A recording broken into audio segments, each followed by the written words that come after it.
Absolutely. Let's go. Let's do it. All right. Cool. Well, welcome everybody. Welcome to another Tight Knit Tuesday. Today we have Patrick McCran, who's going to be showing us how to build community on a budget. He's joining us at the peak of summer, and hopefully everybody is thinking about what does this post-summer plan look like when you're activating your own community? Because while we're all running around, we do end up coming back to work at the end of it. All right, I'm going to jump right into it. We'll do a little intro of who we are, and then we'll talk a little bit about why people never start. Patrick's going to be running the whole show. I'm going to just keep cutting him off with interesting questions where I can, and then we'll get into what actually matters when building your community, how to take it and make it sustainable, and then finally, Patrick will close us off with his quick start community guide, and we'll learn a little bit more about his approach to community building. So. First off, a little bit about me. My name is Zach Hottoff. I am the CEO, co-founder, and community manager for Tightknit. I've got started in the community industry back in 2015 at Salesforce on the Community Cloud. Joined an AI company called AirKit, and once I was able to put all of these things together between B2B, community, and AI, went off and started Tightknit a little under 3 years ago. So I'm very excited to be joined by Patrick, who we met. Let's see, Patrick, we met probably a year and a half ago, I would say. Yeah. So it's a very exciting to see all the growth you've had because, yeah, I've seen you jump from multiple roles now. So it's very exciting to see the different communities that you have been a part of. Well, with Yeah. that, I'm going to lead it over to Patrick to introduce himself and kick us off. Sounds good. Zach, thank you so much. Thanks for having me. It's an opportunity and an honor to be here. And really grateful, even though we've known each other for 18 plus months, only recently just met you in New York City, currently listed in one That's of the hottest true. places on the earth right now. Yeah, so community, I have had a bunch of roles. Community is funny like that in terms of where you end up. As you'll hear about during the presentation, I've still run my own community for athletes. But from a professional capacity, I've done things for internet famous people like Greg Eisenberg or Sam Parr. And it can be anything from really running online communities and, sort of building onboarding, getting people into a product and building experiences around it to operations. Community is a lot of organizational things, which is a lot of what I did at Hampton. How do you connect people at scale in person across the US and Europe? So still community, just a very different vibe. And, I think when you see those, for those of you, like some of our guests today who are looking at job descriptions online for community, there's no template. It's always got at least 17 bullets, if not 27 bullets of all the things that people want. Because when you really start thinking about connecting people, there's a lot to do. So, but that's actually one of the blockers. So we'll be talking about that a little bit today, and hopefully get some of you who are going to be watching this the inspiration to move forward with your community building. I think of community as a verb. I don't think about community as a place. And we're all going to be thinking about verbs today. So that's what we're going to be working on. So we can go ahead to that next slide if we want to, for sure. All right. So community is a superpower. Endurance Station, that's the logo for my company. Endurance Station started in 2007. I'd read The World is Flat by Thomas Friedman. I'd heard about all of these places in India that could outsource work to. Facebook all of a sudden became cool for old people. And the iPhone was launched. And all of a sudden, everyone had the internet in their pocket. And things were ripping and roaring. And Endurance Station had been a coaching company. Think about like a personal trainer, but for sports. And I had 15 to 20 clients. And it was great. They paid me $500 a month. Life was good. I was paying my mortgage. It was great. But I started to get frustrated because I was answering the same question over and over and over again. And none of the people that I knew each other. But I knew all of the people. And I began to realize quickly that if my business was ever going to scale, I had to come up with a community. So I hired a company. I paid $50,000 and got this company out of Texas. And they rang a bell every time they sold something, which probably should have been a warning sign. If a technology company you're hiring rings bells every time they sell something, just an alert for all of you out there if that's a thing. And so we went through this whole process, worked with the engineers, built out exactly what we wanted. And we had our launch date organized a week after we were going to get our the whole website delivered. Lo and behold, the website never showed up. We just basically got deceived. At the end of the day, we were able to claw back about half of the money that we'd spent, but we had to go back to all of our customers, the 20 people I had who I basically fired already because I said, you're going to join this new thing. I don't want your money. Just wait. And to all the other people who've been paying attention in our audience and on our newsletter to say, hey, that thing we promised you, we don't have it anymore. I'm going to be really honest and open about it. And I think that was the first step from a community perspective, was just being really true to the people who cared about what we were doing and who were interested, and just being authentic. And the response to that was overwhelming. Our members actually raised their hands and said, but they weren't even our members at this time. They were just our audience. They said, well, I know how to build a website. And someone was like, well, I'm a graphic designer. Someone else was like, I can do this thing with email software. And together with about 17 people, all told, we rebuilt our company from the ground up, literally like PDFs emailed instead of a fancy website with a training plan engine inside of it. And we built it, we sort of grassroots bootstrapped it for the first year until we got enough revenue to launch. But that set the stage for an organization. And today, I'm pleased to say it's 19 years old. We're going on our 20th year. We still have 200 members inside the community, some of which have been with us since 2007, paying customers since 2007. When I look on Stripe and look at the lifetime value of some of these people who paid me like $100 a month, I'm like, that's a lot of money since 2007, paying me $100 a month. But they're not paying me, they're paying for the community. They're paying for the training plans and the connections. And ultimately, they're willing to be here because we all made it together, and that ethos has stayed with us. So I just want to let people know that a community isn't always just something you plan. Sometimes community is just something that can happen, and you can start at any point in time. And any community is in and of itself an amazing success story. It doesn't have to be something as crazy as mine. It can be anything. So, all right, let's Very go to the next. cool. So do you how so sorry, 20 years. This has Yep. been almost 20. Yep. Almost Uh, 20. and how like in terms of the day-to-day operations, are you still deep within it? Or, because after 20 years, I assume you've kind of locked in a lot of the flows and standards of it. Is that right?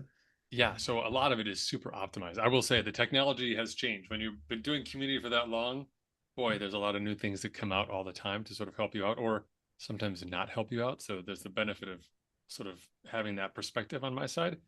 I'm still in the community, but we did something early on that was interesting. We actually named a bunch of our people to be, we call them wicked smart members. I'm a New England, so you're wicked smart. Yeah. And so we would Nice. just anoint people who were like, hey, an answer from Shane or from Al or for Cheryl is just as good as an answer from me. So if Cheryl happens to answer you in the group chat, she's got a badge next to her name. It's 95% there, which is great. And so that helped distribute some of the load off of me, especially when we were at our peak. At our peak, we had 1,000 members inside the community between 2013 and up to the pandemic. And so it was crazy busy inside there, which is wild. So yeah, it's a lot more streamlined now. So Wow. All right, I'll jump to the next one for you. no, no worries, no worries. Okay, so I put this up on LinkedIn yesterday, but I want to hammer it home here now. Every time somebody thinks about doing community, they think about all the things that it needs to be. What's really interesting about community, for those of you who are listening, who are either a founder or maybe you want to build a community for your company, or if you're a builder and you're trying to build a community for yourself, we all have these preconceptions of what it is. In a way, it's kind of like doing yoga in a dark room. If we turn out the lights on our Zoom right now and we said, everybody, warrior pose, there'd be like 10 different warriors because nobody does the same warrior pose. Everyone does it completely differently. And we all have different visions of our community as well. And it's really hard to think about what you actually want to build when you're stuck with all of these preconceptions of what community is meant to be. It's got to have an onboarding sequence. It has to be really well designed. Some people think community has to be vibrant and always on. Other people feel like community has to be super small and intimate and only in person.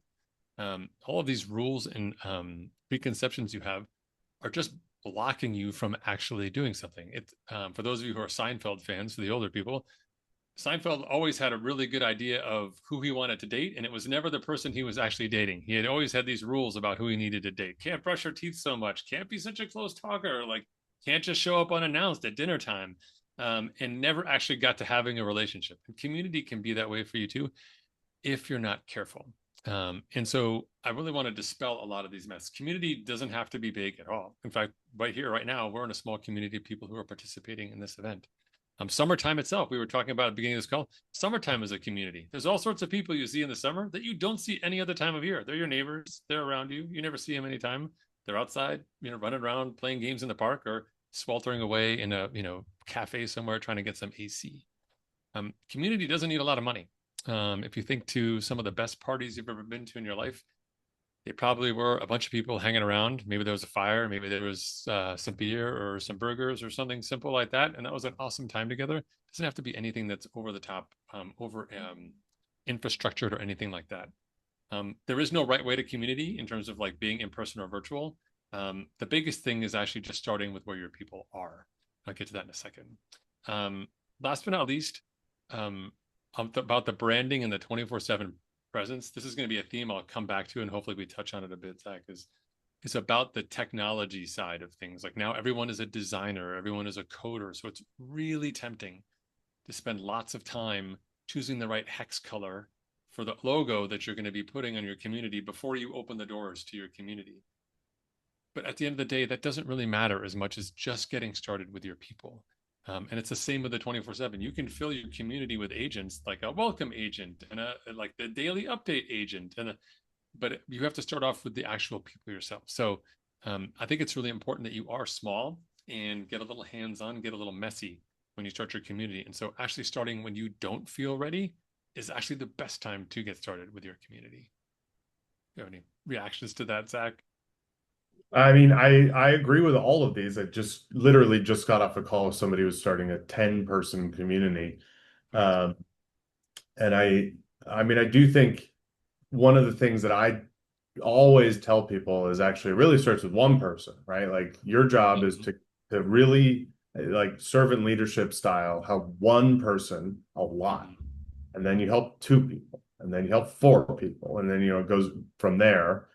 You Mm-hmm. don't have 10 even immediately, right? You don't even have 20 or 30. It just you have to, it's one at a time, right? Like people think in scale way too early in community building, Yes. and they're trying to think about this thing when it's 1,000+ people and they haven't even figured out how to get 10 members to pay them and join. And so um, I do agree that it really does start at the ground floor. 100%. Yeah, and I love that perspective. We'll touch on some of those items for sure. But right, like your people, whether they're people that you want to join your community that you're running and you want to pay, or if you're a company, your customers, they are already gathering. Like they're already doing stuff. Like your people are there. They may not be coming into the room that you want them to go into with the special login and that's SSO and everyone gets a badge, but they're already gathering. And so it's really important that you do find the places where they are. Can we go to that Yeah. next slide, Asha? Right. So um, community happens when people come together.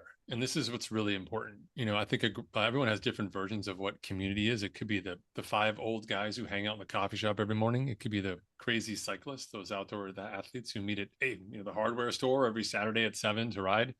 When people come together and do something together, that's a community. Um, and so it could just be two people, like you mentioned. When you have a meeting, that's the spark for a community. And so the real reason we think about coming together, it's important for you to think about your community as what's already happening all around you. And I'd like to give some examples for this. So, because your community has a cadence, and this really layers into what we'll be talking about later about what you're actually going to be building. And this actually helps you break some of those misconceptions. So you have a library in your town. You maybe go to the library once a month, or if your kids are out of school now, you may go to the library never. Only to take like a mahjong lesson like once a month or something like that, right? You've got a coffee shop. People go to the coffee shop every day. You've got a gym. Some people go to the gym. The avid people go maybe 3 times a week. They're all different communities, but they're used differently.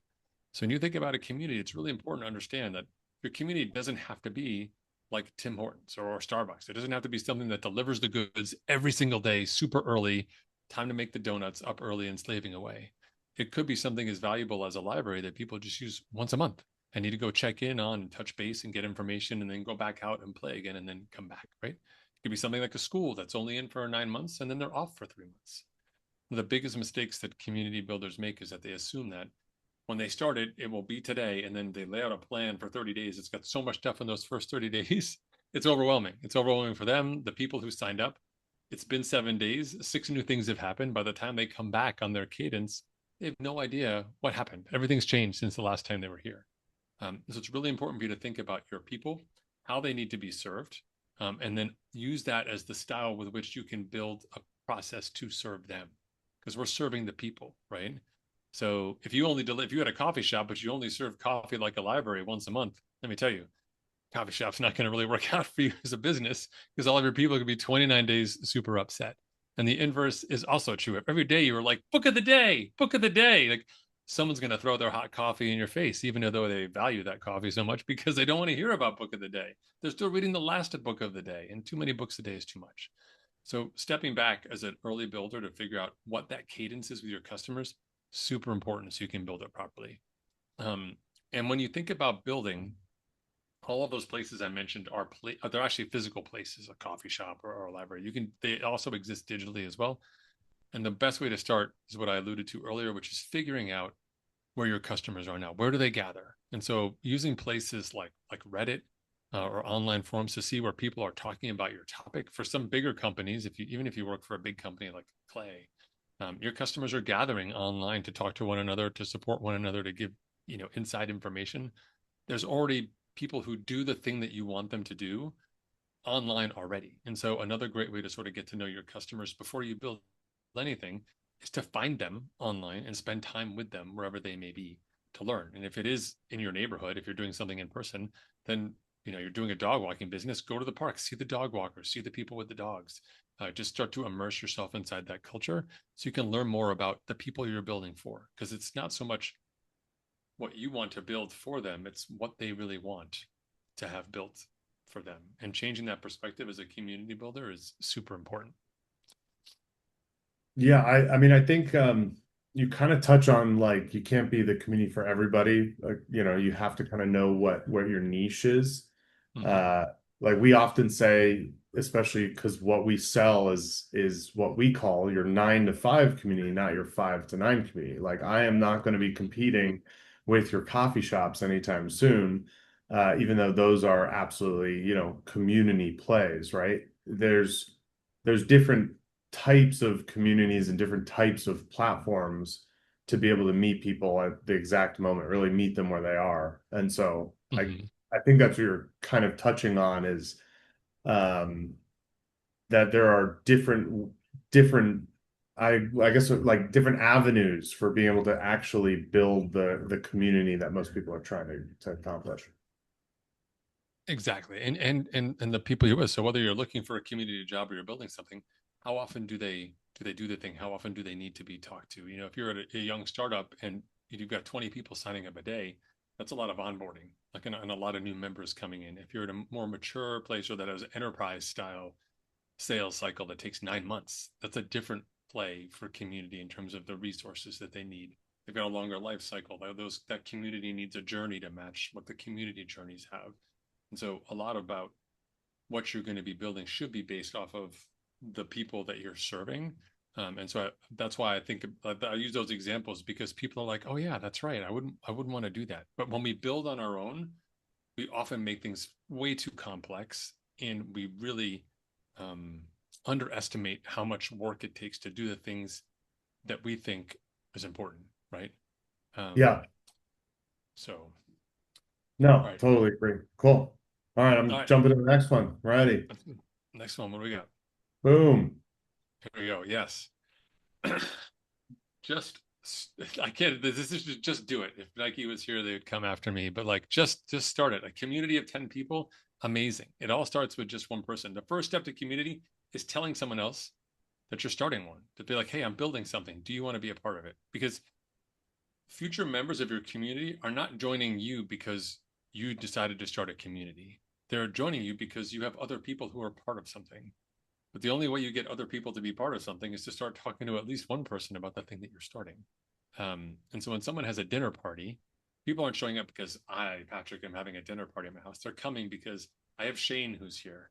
People haven't seen Shane. He was away for all of last month. So people are like, I want to catch up with Shane. I'm going to go to Patrick's party because I know Shane's going to be there. We see the list. That's why we have an RSVP list.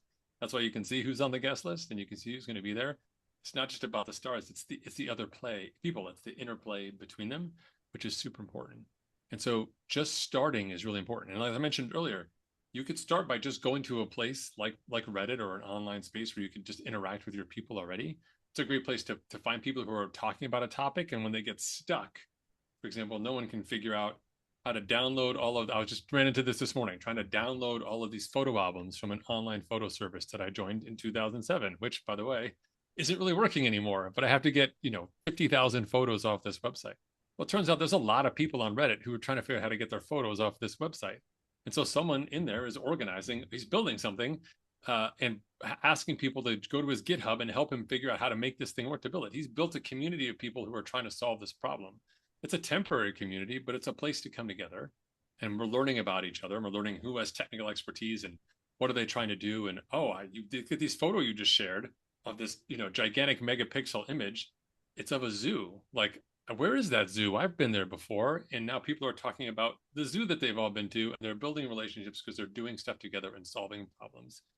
That's a great way to sort of figure out where your community is. And in a way, jobs to be done is the same framework that we use for our members now, whether it's as early as I said, it's a new startup or a more enterprise style company. So when you have a group of people who are challenged and looking for a solution, it's tempting to say one option, where there's a universe out there, you just say, oh, just click this, pay $99, and somebody will solve that problem for you.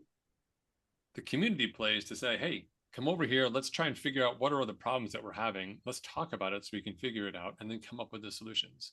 The solutions and information you get out of that community discussion, far more robust than the one solution that exists out there. And in fact, probably will lead you to a better solution. But you've got to be willing to talk, to listen, and to figure it out. Those community skills as a community builder start small. As Dak mentioned, it's an intro to one person. Everybody really only knows so many people. So really getting down to the brass tacks of just starting what it is. So if it's local to you, you could just say, hey, everyone, I'm going to be at the coffee shop, free coffee. Anybody wants to show up at 8 a.m. I'll be there. When I ran for office in my town, I just said, Fridays, 8 a.m., free coffee if you want to show up. And people would show up and I get to talk to them and start building some rapport and community with them. You can do the same thing online. You can just say, hey, every Monday night at 8 o'clock, I'll be answering questions. Anybody have questions? Come show up, hang out. You can invite one or two people to join you. And next thing you know, you've got a small community starting. The big thing is that all you need is a place for people to show up and a time to be there, and you're done. If it's got an RSVP on it, you've started the first step towards getting towards a community. So, Well, I guess I'm going to challenge you on two different things on that let's front. do it. What actually gets the people?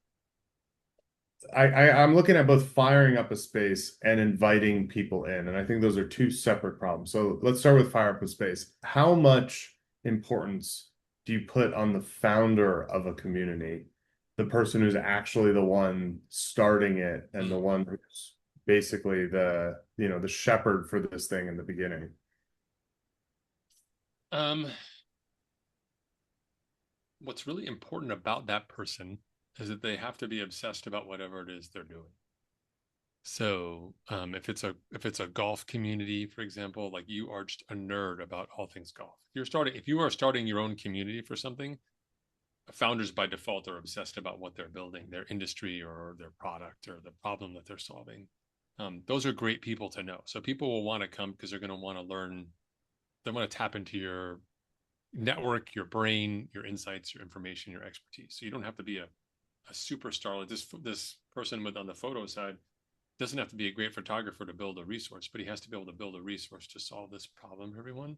So you have to have the skills that people want to learn to be inside there, and it has to be like a solution for what it is they're trying to get to. So look, go back to what Clay started when they first started, right? People were SDRs are trying to figure out how they get better leads, how they're trying to run their pipelines and get to. Someone came up with an idea and how to start to do this from an automation perspective and started talking about it and started to figure out like what does that look like. They had to talk to their customers and do all sorts of discovery to how to figure out how to make it work and continue to build that muscle by working with customers to iterate and make a better product. So I think the answer to me is if you are starting your own community, if you just said, hey, I love otters, I'm going to start a community for otters.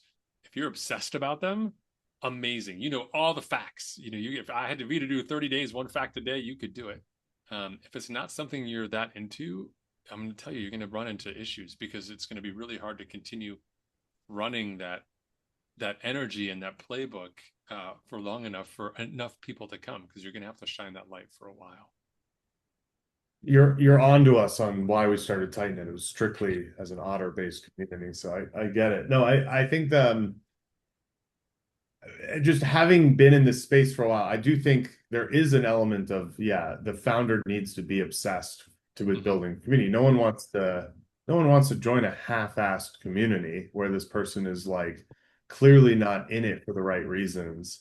They're in it to profit, or they're in it to just like, you know, make themselves known. Like, I do think there's an element of, I find that there's two really good types of community founders, and one of them is harder to be. The other one, actually, everyone can be. The first one is you either are an expert in the space, right? Like you are the person and you started the community around this, likely this media brand that you already have. And we see it very common, you know, you are the Taylor Swift of your industry.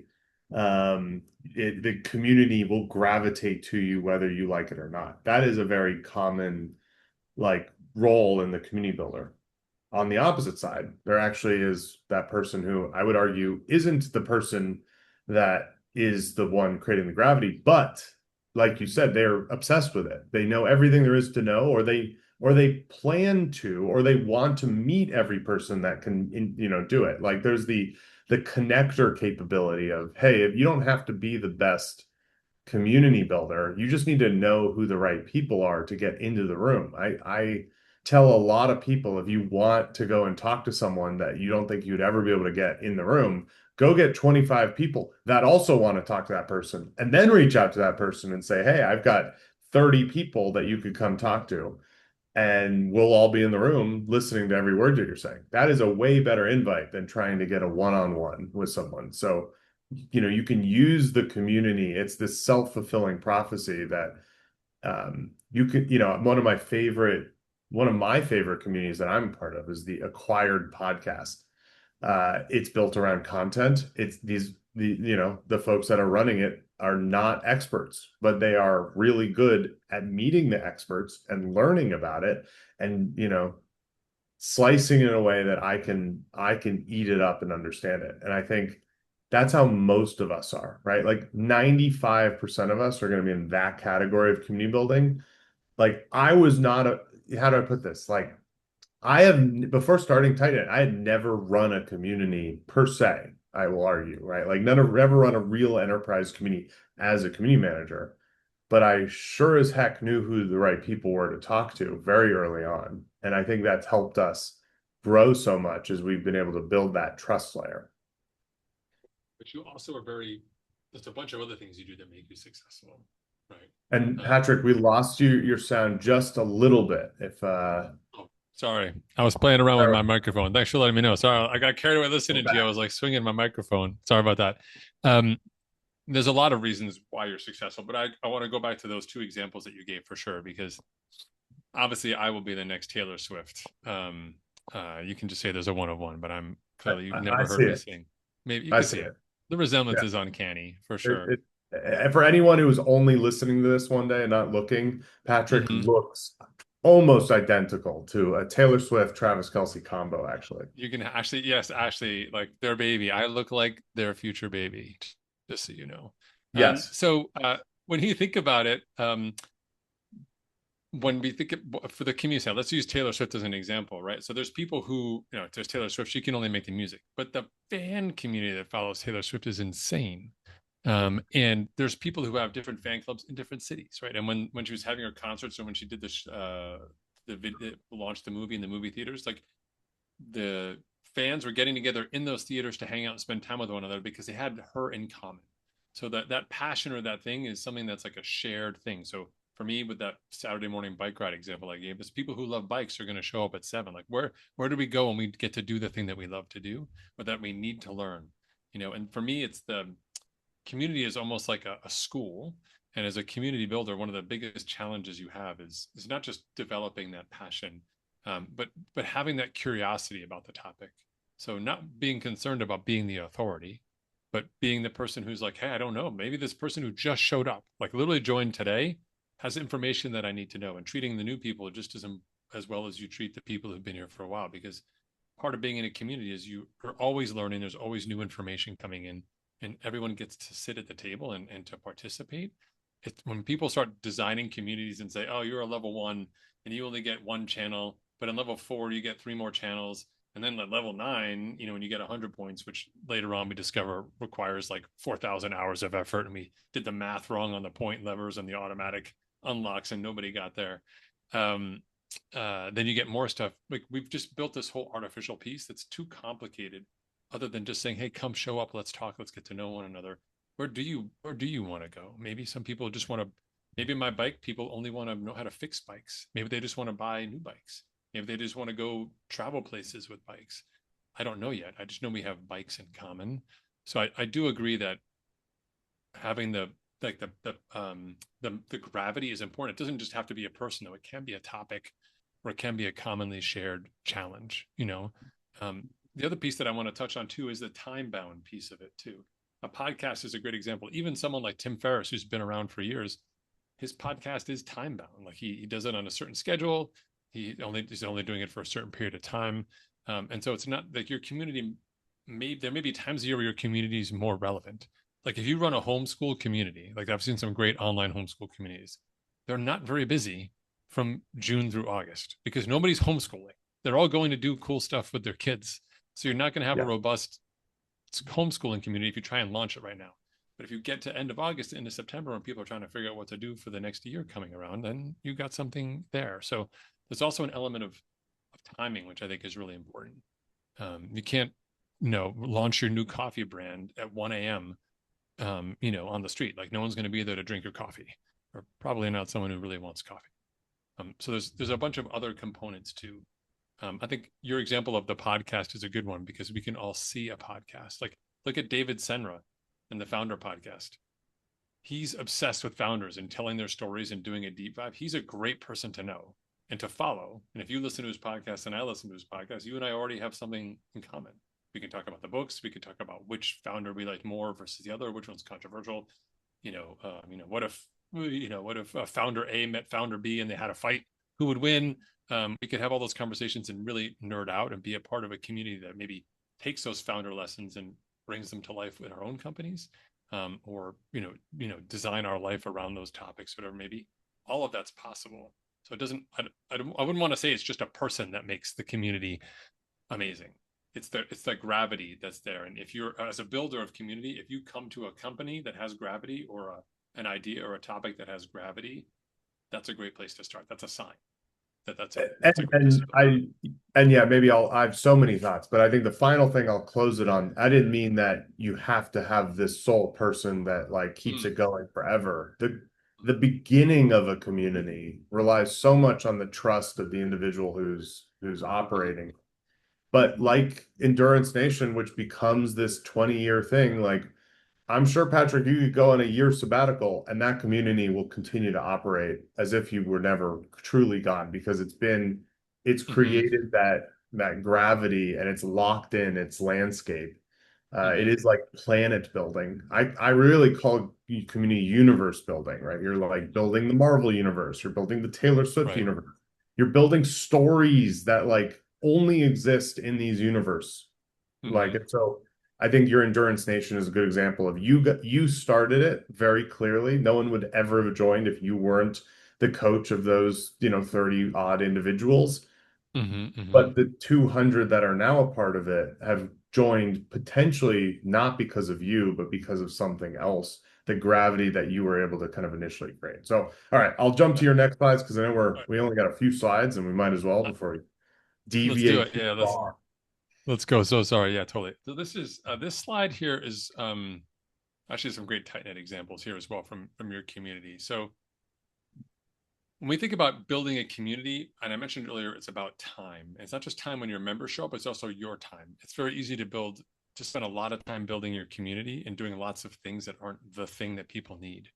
And so when we think about technology and automation, having someone who having a robot that automatically welcomes every member when you've got a community of 5 people or 10 people, that's not great. Like there's only 10 of us in here. How come you have a robot holding like, could you just not have come and said hi to me? Maybe that means, 10,000 people, maybe we need some bots. But what we actually do want to automate is the things that really matter from a technology perspective on how we can make the work that we're doing as a community builder more impactful for the people who are there. So if Zach and I have a great conversation about his training for his first marathon, the Otter Challenge, then that's something that's really valuable. If I can save it, if I can take that information and give it to someone else or put it where other people can find it, that's a valuable use of technology to make a resource that other people can use based off of our small interaction. That's great. If you automate it, send it out to people, use an email platform to maybe distribute it or maybe record it and chop it up and use it for clips like we talked about. All of that stuff, great. Automate the consumption of the items that help your people come together and learn, but not automating the side of it that is where people are talking and recognizing and getting into one another.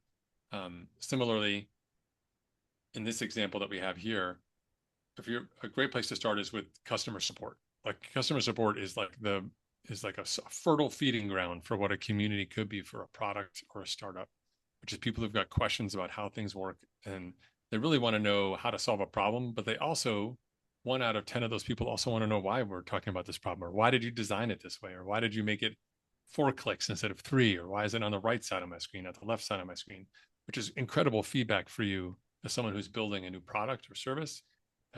And you don't know until you start talking to your customers. So really getting in that space where you can do it. And I think you do a great example here with the linear ticket. I don't know if we can kind of zoom in, but one of my favorite things you do inside the tight knit community is when someone comes up with an idea, instead of saying like, oh yeah, we thought about that, but then we said to ourselves, that would just be crazy. So we'd never do that. But like, thanks for playing. You always say like, oh, that's kind of interesting. I'm going to put that into our ticket queue and we'll come and take a look at it later. And they feel seen. They feel heard. They know that you're building with them because you're taking their feedback. And it's an automated, it's a very simple thing for you just to click and be like, yeah, we'll put it into our queue. It's a very simple automatic motion, but it saves you time. You're not going, we don't have 37 sub comments on like back and forth about why this is or not a feature. You're making it really work. I'd love to hear your perspective on why you do this and the impact you've seen for your Yeah. for your Yeah, I users. mean, and this is a great example. Like one of the key things about this exact example is it wasn't something we were able to deliver immediately. And Mm-hmm. there were multiple what I'm big fan, we're a big fan of linear at Tightknit, Mm-hmm. right? It's really cool to be able to bring your Slack conversations and your ticketing system into one ecosystem. And we use those customer requests to kind of funnel them, track them across multiple customers. But Mm-hmm. this was an interesting one because yeah, we was, asked in November and we actually didn't deliver it until March, 4 months later. It's not that, that's like you said, it's not that it's been on top of mind since then, basically. But we always Right. have various things, different features. If we could deliver for every customer every moment all the time, I absolutely would. But like you said, there's a moment of just being able to feel seen when people have a good idea. I do not want them to hold it. Like, and Right. this is the future for sure. What I'm excited about is since November of 2025, it has just gotten easier and easier for us to deliver features like this. It has gotten simpler and simpler. The harder part for every other organization is getting people to tell you what they want Right. Right. because there's an element of trust that you're going to feel seen and that people are going to give you the information. I tell the people this all the time. I'm like, given a long enough time horizon, it doesn't matter what your tech is. It matters like what people think about you as a person. Mm-hmm. Mm-hmm. Um, and we've done a very good job. And I think that's because that's who we are of building a team that people Mm-hmm. trust to go and solve difficult problems. And we Mm-hmm. are, many community managers, technical teams. So Mm. I guess the final thing I'll say on all this, what like you said, customer support is a great way to start. I call it support marketing is really my favorite term these Love days that. because there's what you're looking at is exactly what I want people to see. I want people to see that they should be posting and asking us questions. I'm going to be answering them out in the open, even when our product is broken, even when our product isn't complete yet. I want them to see that we're reacting to it. I want them to also, for instance, in this case, I want them to discover that polls was even a product. Some people didn't Right. even know polls was a part of Tightknit until they saw this message. They didn't know they could. Exactly. They didn't know they couldn't schedule polls because they had never launched their first poll in the first place. So I think Right.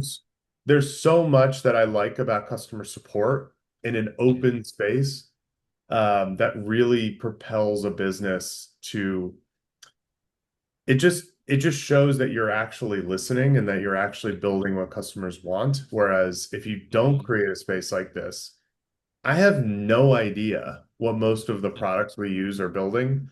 And Mhm. it always shocks every CSM when I cancel after 2 years and I go to a company where I have a relationship with the founders and they're Mhm. like, what could we do to keep you? I'm like, you should have been doing something for years.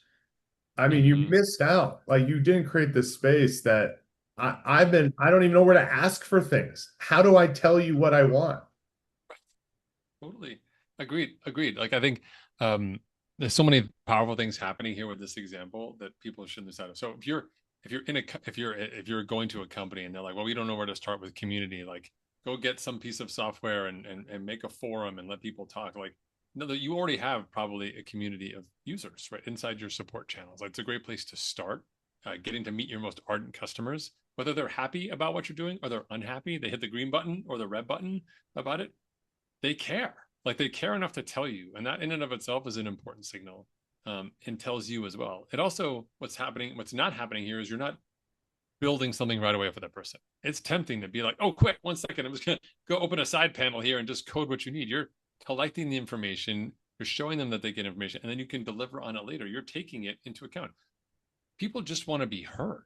They don't actually necessarily need the perfect solution. If it's a solution, then someone else in the community can give it to me. Oh, for the poll, just go down to the right, click on the button, and then you just say yes.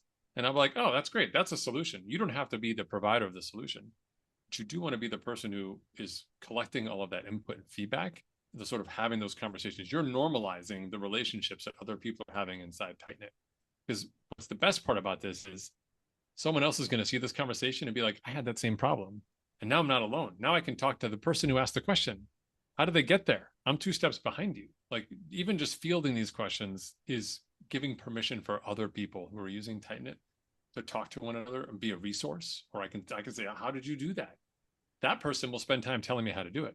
You may not necessarily want to be able to do that, but your community can start to solve, done right, they solve a lot of the problems that you never even get to see, right? Because it doesn't isn't a problem anymore because they're helping one another out over time, which is super important.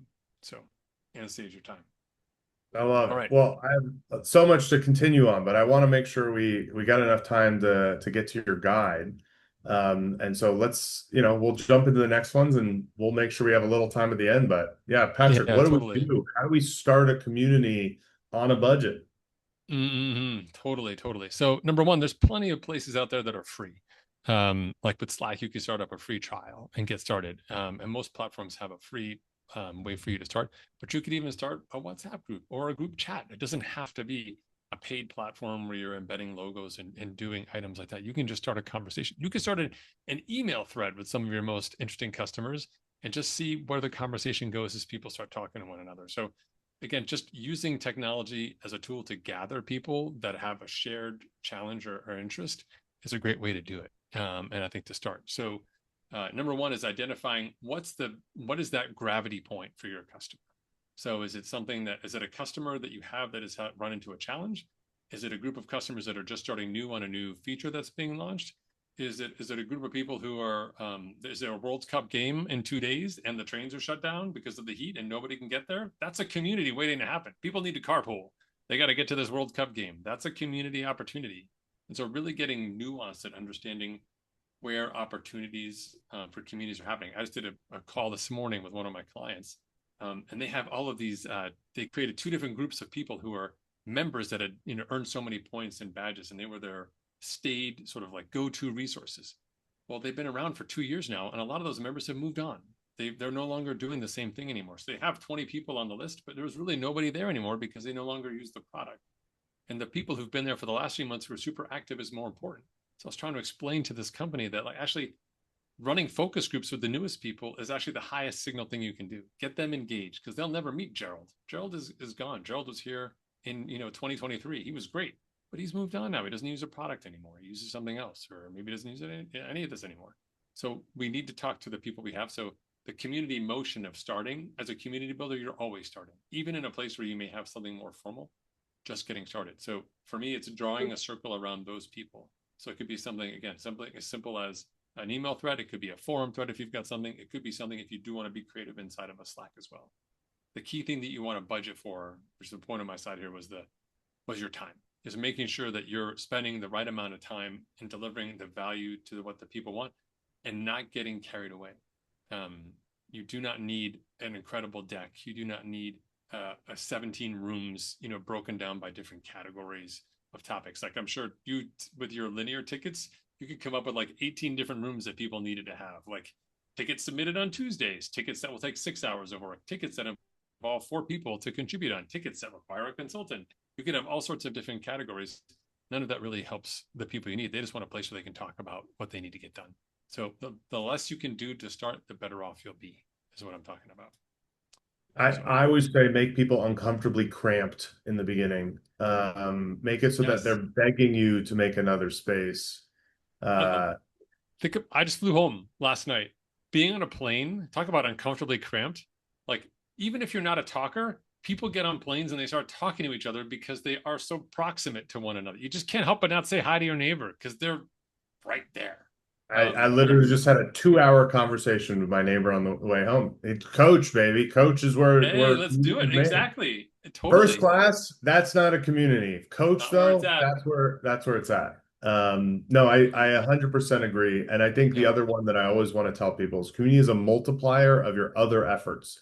Like people always think I have to do community, but it actually should sometimes be what else are you doing that you should activate in the community? There's very common scenarios where, we're discussing with the product team at Tightknit and we're saying we're making this decision. We can't figure out what the right thing is. And we're like, why don't we just post it in the community and ask what other people think? Because that is a good way to one, activate your community, and two, you're actually doing the work that you were supposed to be doing.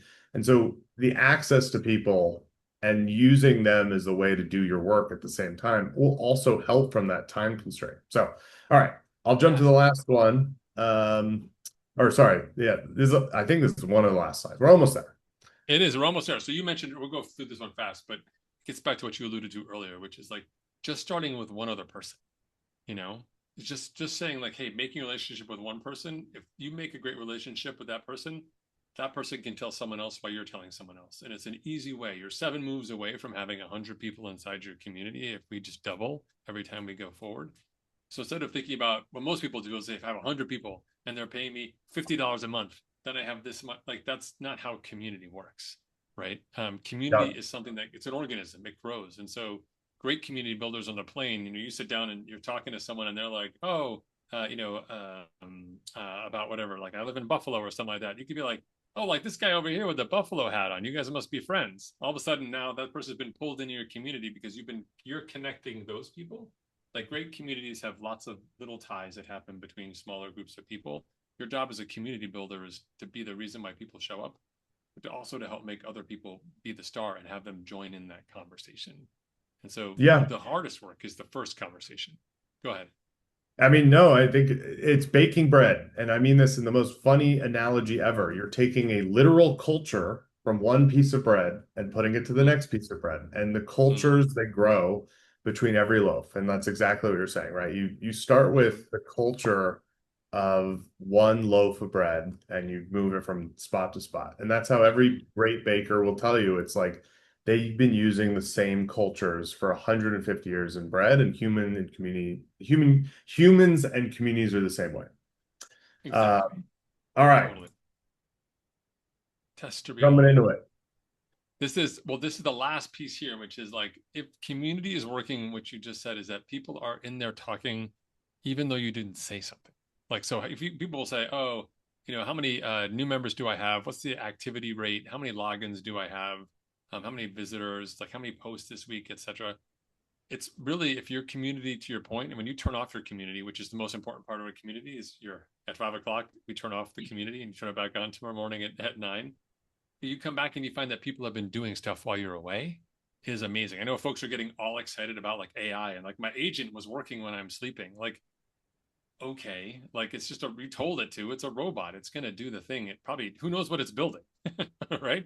But like for you, if you started something and then you turn off the lights and come back the next day and other people built something, that's how we know that like really your community has started. And so the highest signal you can have is when someone else makes an introduction. So your early behaviors are setting that tone. You're building connections by surfacing information so that people can find one another inside the community. When they start to make those smaller connections with one another, to me, that's that early sign of success. And you don't need to have 100 people for that to happen. You just need people who want to ask questions or willing to talk and share what they have, and to do it in public. And then that becomes contagious in and of itself, having that public conversation. So super important. All right. Super important. I'm zipping it so I can jump to the next one. The The most quick important. start challenge, which is why folks are here. There's a couple guides here on the screen. For those of you at home, take out your mobile phones right now and start scanning QR codes, all in separate browser windows. I recommend it. But we have a quick start guide. Ashley, Natasha, is it okay if you talk a little bit about this slide? You can kind of introduce people with what they get. Yeah, let me put her on spotlight. Go for it, Natasha. Hey, Perfect. Yeah, thanks, Patrick. So the first QR code we have at the bottom of the screen here is Tightknit's Quick Start Guide. So we walk through both some really quick basics for setting up your first Slack, or if you already have your Slack started up, you can jump right into installing Tightknit and some of the basic features to get started. And truly, like setting all of this up in this guide can take you less than 10 minutes. Which is, it just really alleviates the pressure, I think, and like that procrastination feeling that you want to have sometimes for starting these, if you're blaming it on the lack of time you might have. Uh, and then the second one is our Tighten It for Startups program. So this is a cohort program we created to help jumpstart early startup communities for some of those smaller startups with like very few resources and who maybe want a little bit of an extra niche community to work through those challenges together. And then, of course, our tight knit community, where we all talk about community building together. I know, Patrick, you're active in there too, which is awesome. You're, one of our favorite community members. So, yeah, that's essentially this part. And I would definitely encourage everyone to go check out and just click through the guide. It's shockingly easy to get started once you have just a list in front of you that you can work through. totally, totally. And I'll say, first of all, Natasha, thank you for putting this together. It's so important. I know we talked about this. It was like we just needed simple steps because we're going through the course for the startup program. And I was blown away by how easy it was.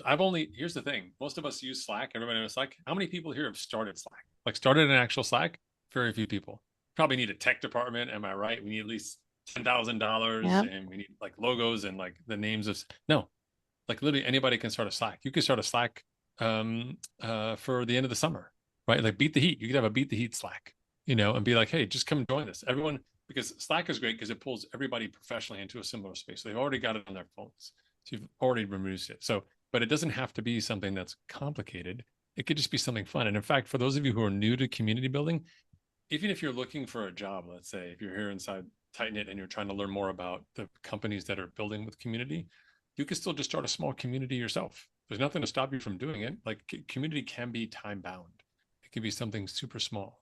When you look at back when I mentioned that podcast thing, when I was at Hampton with Sam Parr, when they started My First Million podcast, it was 6 episodes. They're like, we're just going to try 6 episodes and see what happens. They just wanted to figure it out. They gave them permission to themselves permissions to just do six. So you can do the same thing with your community. Like if it works, great, but you won't get to the great community that you want to have unless you start doing smaller community actions now. And the Quick Start Guide is a great way to do just that. Fire it up and start going right now and like get to work because there's literally nothing stopping you. When Natasha says 15 minutes, we don't need a conversion between Fahrenheit and Celsius. It's literally 15 minutes to get your Slack community started and start building. So no excuses for you. Who Yeah. worked at Tighten here? Like, what's going on? Oh, so sorry. Patrick, So sorry. I just want to say thank you so much. And honestly, it's mind blowing how quickly an hour went by. But thank you for coming on. Super interesting stuff. We could go for days, I'm sure. But yeah, what's a good way to follow you also, just before we close it out? Oh, totally. Yeah. So people can find me on LinkedIn, just Patrick McCran, two C's, two N's. I'm also on my company website is Increatable. So think about incredible with create in the middle of it. INCCREATEABLE.io, increatable.io. And I'm also inside the Tightknit community. So if you're confused by all of those letters, just join the Tightknit community and you'll find me inside there. And you can click on my handy little Slack icon and meet me in person. You can send me a DM. It's quite robust. Not only is the help channel really helpful for folks inside the community, but I get a lot of DMs as well. People asking me questions all the time based on those conversations. And I'll be happy to answer any of yours as well, whether you're a builder or a founder who's trying to cross that hump, or someone who's in a community style role or in a role it's like support where you're like, if this was a community, it would be 10 times better. Let's jam. Let's talk about it. We can help.